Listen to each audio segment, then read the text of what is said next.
Hills on TV. I'm Debbie Giordano. You're watching Channel 26, and this is where you can see us on Monday, Wednesday, and Friday at 6:30 p.m. and Saturday and Sunday at 9 a.m. And we're here today with Todd Flesner, the co-host.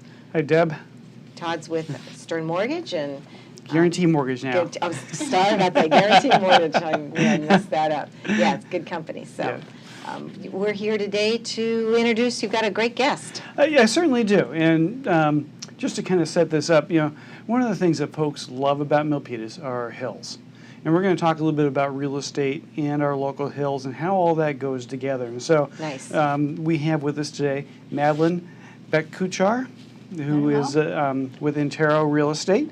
And Madeline actually has a property that's for sale right now in the Milpitas Hills, and we thought it'd be a great opportunity not only to learn more about that particular property, but more about the, hillside and development in the hills and considerations of folks who might be looking at that sort of area. That's great. That adds a lot to our real estate mix. We talk about residential, we've had commercial, and I don't think we've had a specialist with hillside areas, so that's neat. Yeah. It is. Well, let me open up. Madeline, tell us about yourself, your background, and. Okay, Madeline Beck-Kuchar. My background is basically in finance, taxation, and audit, about 10, 12 years. I've been in real estate industry, including investment, for on or about 10 years, 10 plus years. I got my license in 2007, and so enjoying every day. Terrific. So you're a licensed real estate agent. You work with Intero. So yes. Yeah, how long have you been with Intero? 5 years. Okay. On or about 5 years. Okay, good. They're good company. Very good. Yes. Yes. Sure. And your office is in Cupertino? Yes, I'm out of the corporate office. Oh, interesting. Yes. Interesting. Okay. Used to be the original Apple building. So do you specialize in any certain areas, or how did this hillside property come into your realm? I actually do all types of real estate. I do residential, commercial, lots and land. Geographical-wise, I cover the entire California. Basically, I buy and sell California. Hillside, this property, it's been listed for more than a year. The property is currently going through the reclamation process. Property is located at 2425 Old Calaveras Road. Okay. It's a gorgeous property with absolutely stunning views. Terrific. Well, tell us a little bit more about the property. How large of a property is it? Okay. The property is about 80 acres, to be exact, 78.9, almost about 79 acres. It's zoned for both residential and commercial, such as bed and breakfast, potential school, nonprofit organization. I've had several buyers. They're checking in to see what they can do with the properties and so forth. So what are the restrictions in terms of the hillside development? As far as hillside restriction, it would basically trigger the limitation on height of a building. Also, the building it needs to be kind of blend in with other neighboring properties. In previous surface coverage. So is the property zoned in the county, or is it zoned in the city? It's actually unincorporated, so it's within the county's limits. So they'll be under those restrictions, the counties? County and city, they're almost about the same. Same. Okay, very good. When it comes to hillside or almost any other properties. Just on Are there restrictions in terms of the size of a parcel that can be developed within the hillside area as well? I mean, are there minimum or maximum? Right. What I was trying to say, it actually it triggers the impervious surface coverage, which means that it cannot exceed 30,000 square feet, meaning including the main house and the guest house or garages for any properties greater than 3 acres and greater. And let's define. The impervious surface means any kind of like paving, like roads. Landscaping, right. A pool you put in, tennis court, obviously the building structure and any other outbuildings. Right, is that correct? Right. Turf, stones, paving, roads, sidewalk, garages, guest house. The guest house is basically about, it cannot also exceed 1,200 square feet. So if you can all in, should not exceed 30,000 square feet. Okay. And again, that's for properties, parcels that are 3 acres or greater. Okay. Now, is that parcel divisible? Or is it just one parcel that can't be divided and further developed? So currently, as we speak, the property could be subdivided for up to 3 parcels. Okay. And if you wanted to subdivide it for more, obviously you have to go through the rezoning and so forth. So I think wasn't it 20-acre minimum parcels? You said 3 for 80. So Right. It's on or about 3, but I was also told that it would be 4, but 3 would be probably the safe number Safe to number. say. But again, you hear all this stuff, different answers. So what is the surrounding areas of the parcel look like and the resources? The property is adjacent to Ed Levin Park, Oh, nice. and the other great thing about the property that is overlooking the golf course, Oh, the wonderful. Summit Point Golf Course. It's proximity to the city. It's right there. You don't have to go up the windy road to get the views. The property is definitely, one of the absolute gorgeous thing about it is the views. From every angle you are, there's just the views of entire wildlife? valley. I haven't actually seen any. No mountain lions. I huh? haven't, no. I haven't experienced that, even though I'm there almost 2-3 times a week, but I haven't seen anything Terrific. of a strange. Well, in terms of selling the property, what sort of challenges might be faced with that, or what sort of things, if folks are looking at property in the hillside, might they ask? Well, that's a good question because you said it's been on the market a year. Is it? Over a year. Have you had the Right. listing that entire time? Or so Well, you probably the- can speak to those challenges then. The challenge in particular about this particular property is for the reclamation, as I mentioned. The reclamation process is basically the property used to be a quarry. Okay. So it needs to be reclaimed back in a nutshell. So that reclamation is a process of few years. It's going through the phases to get it complete, and everything is done by the code, county's requirement and so forth. So when I first listed it, obviously a buyer per se is looking at, okay, I can develop this property for another few years. So more down the road we're going, obviously the property is going to be more appealing and more ready to go. So, and that's why when I first listed the property, I had listed it at 2.4. And then I had a meeting with my client, I ramped up the price. I increased the price by to $3 million. And on or about 6 months ago, I raised it again. So the second increase, now the property is listed at $5 million because in 2015 or earlier, the property would be done with the reclamation process. Oh, wow. And again, the property is from every little aspect is just absolutely, it's just unique. It's very one-of-a-kind property.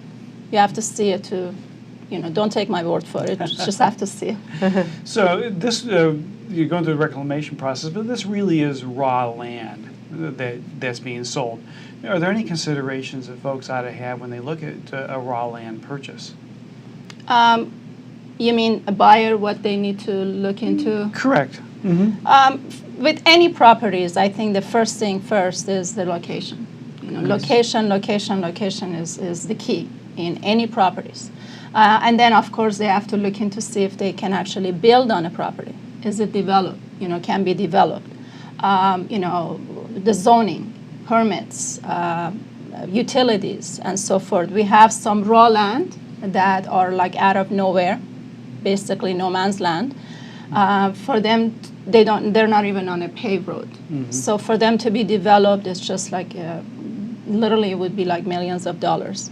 With this property, is basically is ready to go in after the reclamation, and it's just right there in proximity to the city. You have a golf course view. It's just the ultimate privacy. So location. How do you factor in, say, development costs if that is going to be subdivided into 3 parcels, or the folks that want to build on there? How is that factored into your pricing, or how a buyer would perceive the value there, like Todd had asked? Well, property is, you're subdividing it.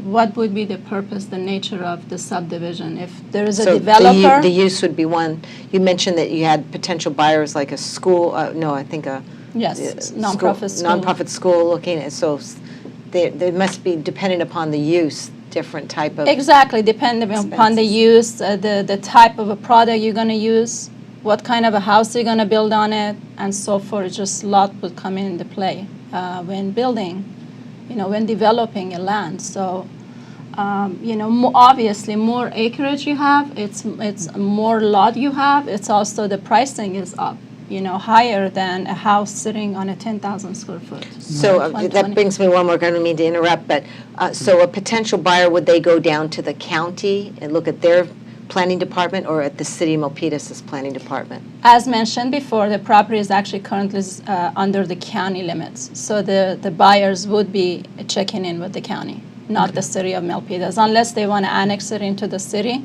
But then with this property, it's not just the city, it would be a LAFCO also would be having a say into, the possibility of could it be annexed or not. Right. Are there other considerations like utilities, water, sewer, and those sort of services for a property such as this?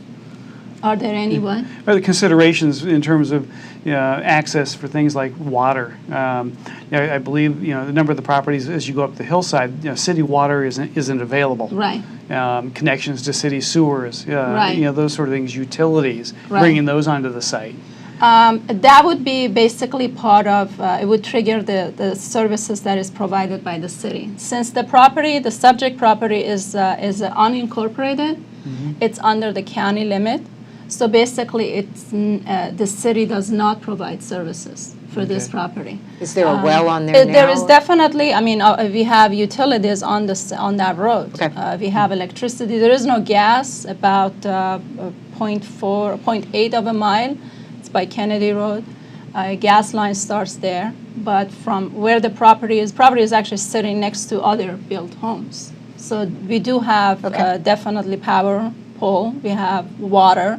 There is also a manufactured home on the property with 3-bedroom, 2-bath. It's really a nice one with the patio and a separate structural building. And that also has a view. Terrific. Well, good. You've really enlightened folks, I think, a lot about the issues that really go into, looking at a property such as this. It sounds like a very unique opportunity that people have. How might people get more information if they're interested in, in this particular property or just hillside property in general? It's listed on MLS and 100 other sites. I also have a website and a virtual tour, which is www.2425oldcalaveras.com, or they can just simply call me, Madeline Arintero, 408-476-1413. Terrific. Great. Well, Debbie, any other questions? No, I think I have to go drive up there and take a look at the views. I encourage you both to come in and visit the property. It is a gorgeous view. I drove by just earlier, and great panoramic vistas of the Bay Area in Milpitas. So sounds like a gem in Milpitas. It is. Yes. Terrific. Absolutely. Well, thank you very much. Oh, I have a little thank you gift before you take off. I don't know if you're a golfer. It's great for golfing. Valley Homes on TV T-shirt. So, absolutely, thank you. And we thank you very much for being a guest today. I appreciate it. Thank you. Thank you for your time coming thank across. you, Debbie. Thank you, Todd. Thank you so much. Appreciate it. Really appreciate having you on, Madeline. Great knowledge. Thank you.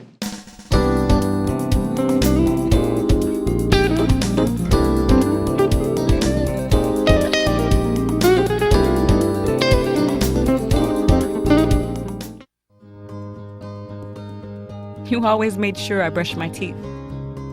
You told me that smart was cool. You always told me to dream big. To all of those parents who took the time to make raising their children their most important job, we'd like to say, thank you. Thank you. From the bottom of my heart, thanks, Mom and Dad. This message is brought to you by the U.S. Air Force.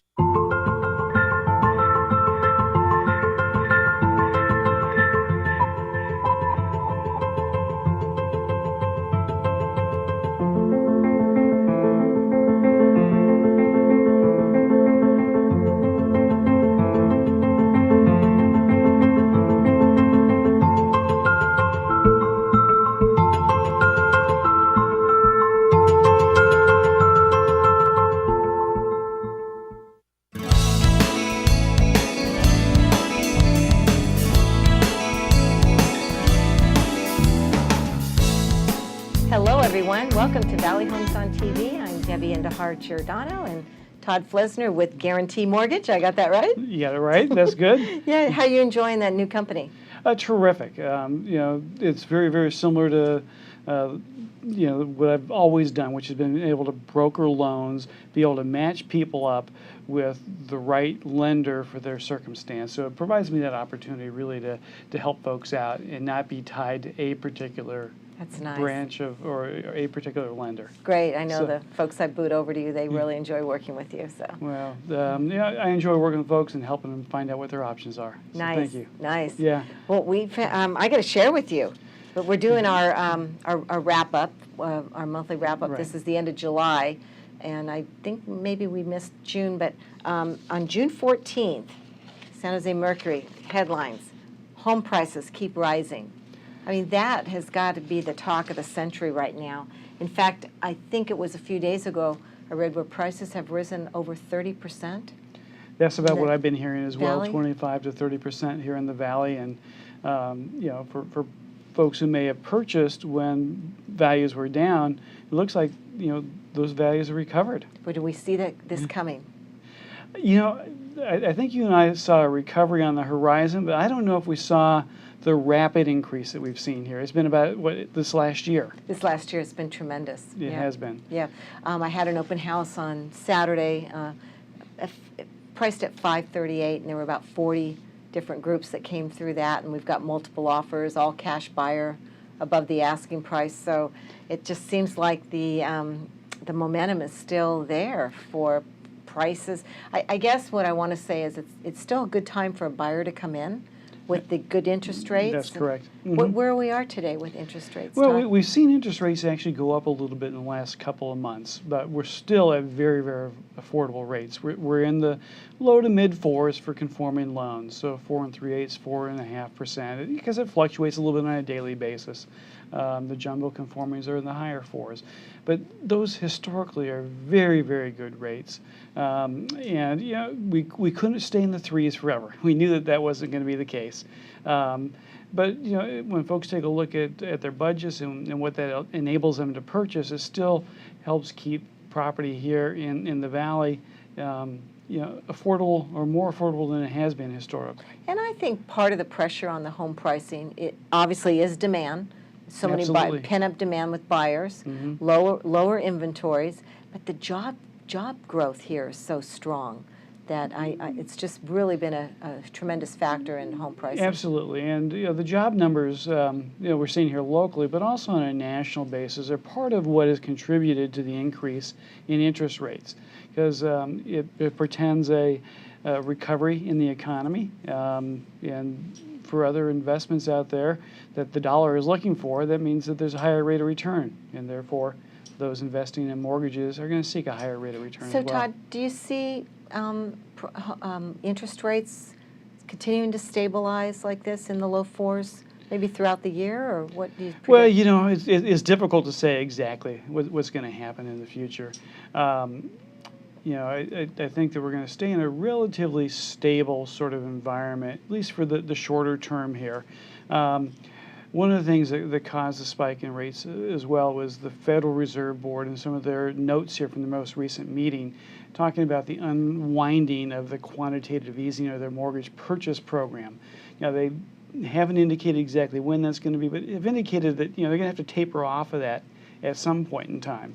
And so, the market took that signal and said, well, okay, the demand piece of the equation is going to change.